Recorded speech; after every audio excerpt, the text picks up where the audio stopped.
এই জন্য আমি বলবো নবীকে তো পাওয়া যাবে না, উনি তো দুনিয়ার থেকে চলে গেছেন, এটাই সত্য। কিন্তু উত্তর সুরি রেখা গেছেন। আল্লাহর পক্ষ থেকে নির্বাচিত লোক আছে, রসুলের পক্ষ থেকে নির্বাচিত লোক আছে, যাদের কাছে নবীর আদর্শ আছে। আপনি বেশি শিখতে পারেন না, আমার কোনো আপত্তি নাই।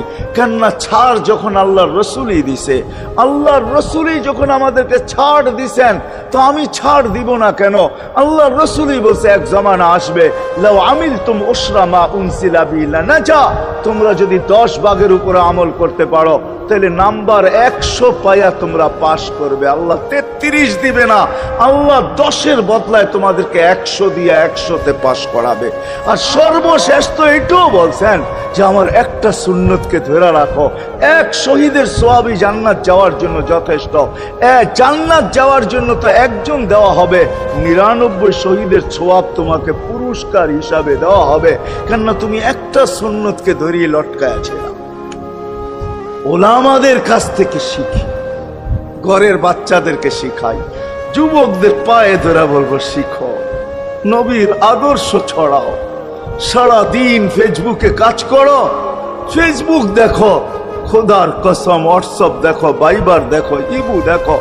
তোমাদের মেধাগুলাকে নবীর আদর্শের পিছে লাগাও, নবীর শানের পিছনে লাগাও, যে নবীর শান কত বড়, কত বড় শানওয়ালা নবী আল্লাহ আমাদেরকে দিয়েছেন, তার মর্যাদা কত বড়, তার পরিচয় তুলে ধরো, তার আদর্শকে তুলে ধরো, নিজের জীবনে আদর্শকে প্রতিফলিত করো।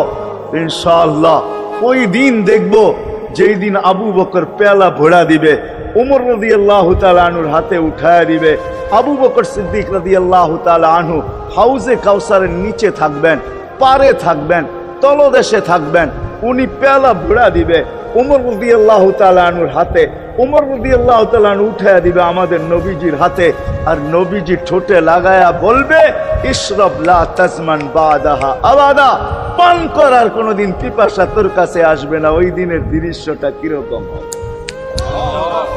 নবীজি ঠোঁটে লাগায়া পান করায় দিবে, যুবককে আলাদাভাবে দিবে, বুড়াকে আলাদাভাবে দিবে, নারীকে আলাদাভাবে, পুরুষকে আলাদাভাবে, আল্লাহ রসুল পান করায় দিবে।